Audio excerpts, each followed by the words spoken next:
Yes, you heard it right. We're building an aluminium sailing catamaran. Hi, we're Heini and Mika, a couple of Finns on a journey to becoming liveaboards. We love our current life, but we're ready to follow another dream. So we've given ourselves 3 years to jump ship.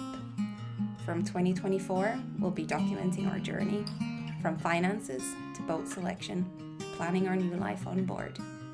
So join us as we navigate the highs and lows on our way to sailing the world. Before diving in, apologies for the radio silence. Life got away of things a bit. We were supposed to be documenting and planning our things, but we ended up getting a dog, a second dog. We've been working our asses off and renting our apartment through Airbnb half of the time of the year. So it's been a bit busy. Anyway, now it's full speed ahead. Plan is still to head off sailing in 2027, and we're building an aluminium sailing catamaran from scratch. You might think I'm crazy, my wife thinks I'm crazy, but it is as real as it gets. We're this close to signing a contract to start building hull. We have a New Zealand partner who will be helping out in the build and who will help us to get going. But let's take a step backwards. How did we actually end up here? We had a budget of $500,000. We were trying to save for that in 2 to 3 years. What has been happening meanwhile? And we were of course planning to buy a used one. We're not really wanting that anymore. We started looking around and we realized that we can get an aluminium sailing catamaran, brand new, customized to us, with a 400,000 euros budget. We'll end up spending probably a little bit more, but you can't get a proper fiberglass boat for that price. And now you think I'm way more crazy as well, right? 400,000, what does it buy? While searching, we obviously looked at a lot of the different boats, and no offense to some of the brands, but we don't want to get a Lagoon, we don't want to get a Fountain Pajot. The boats in the fiberglass world, in the catamaran fiberglass world, that we would potentially get would be maybe Privilege, maybe Exquisite Yachts, maybe Knysna, really solid blue water boats that are made, let's say, properly. But the problem is that with our budget, it's gonna mean from a model perspective, 2005, 2010, that's all we can afford. So when we started searching more and more, we came across Mumby 48. Okay, so hold on. Let's talk more about what a Mumby 48 actually is, as I don't think that many people are familiar with the design. Tucked away from the big production yards, there is this completely different kind of a boat. Aluminium, narrow, fast, a little bit raw, and more than that, a little bit legendary as well.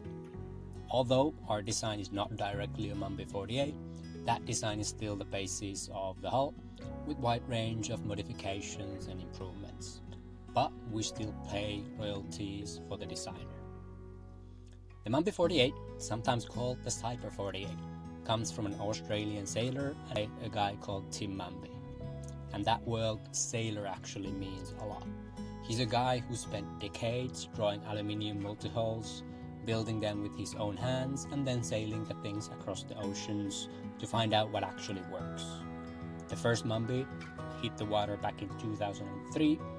2 decades later, there are more than 70 of them sailing the planet, built in Australia, New Zealand, Philippines, Cambodia, and quietly racking up the sea miles while the internet argues about which production cat has the best cup holders.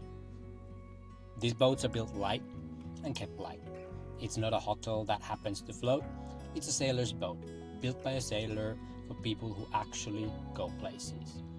And when we're talking about light, we're talking about 6-7 tons empty against the production cats that are double or 3 times that. Tim's own Mumby, named Trim, sailed a full circumnavigation, 32,000 nautical miles, and her average daily run over that entire trip, 238 miles in 24 hours.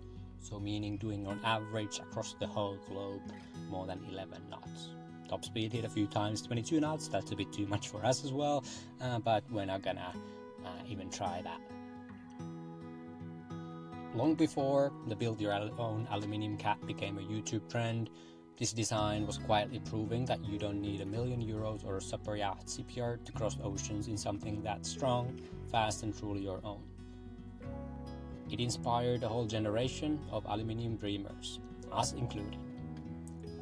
Because when we first started asking whether an ordinary couple could actually build a proper blue water boat with a real world budget, the Mumby 48 was one of the first boats that made us think that maybe we're not so crazy after all. So you probably are going to be asking like, well, what are you actually going to get with that money? I can't believe that you're going to get a proper boat, it will sink and whatnot. With 400,000 we'll get a sail away boat. All the necessities in it. Obviously it might mean that it doesn't have all the luxuries, and we're kind of willing to invest a little bit more money to get certain luxuries than customizations that we want for the boat. But anyway, it's gonna be way below the 500,000 budget. We'll get a brand new boat and not a lagoon from the year 2015, which is already broken. One of the things that we also want to showcase is, compared to Delos and Parlay and all of these other famous YouTube channels building aluminium catamarans, is that you don't need 2 million to do it. We want to build something that's achievable for most people. Yes, we're well off, we've been saving, working our asses off and kind of getting the money that we can actually buy a boat and even live a few years without working at all. But our aim is also to prove that you don't need to buy an European brand name with a 1 million plus kind of price tag, and you don't need to custom build everything like Delos does. With a decent amount of investment, you can get a really decent performance sailing catamaran with a lot of luxuries already built in. So essentially, with the right partner and with the right concept and mindset, you can really do it. Are we crazy? Will our boat sink? Will our budget hold?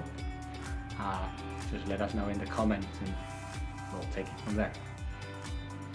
And let's briefly talk about how our boat is then different from Mumby. It's a 2 feet longer at 50 feet.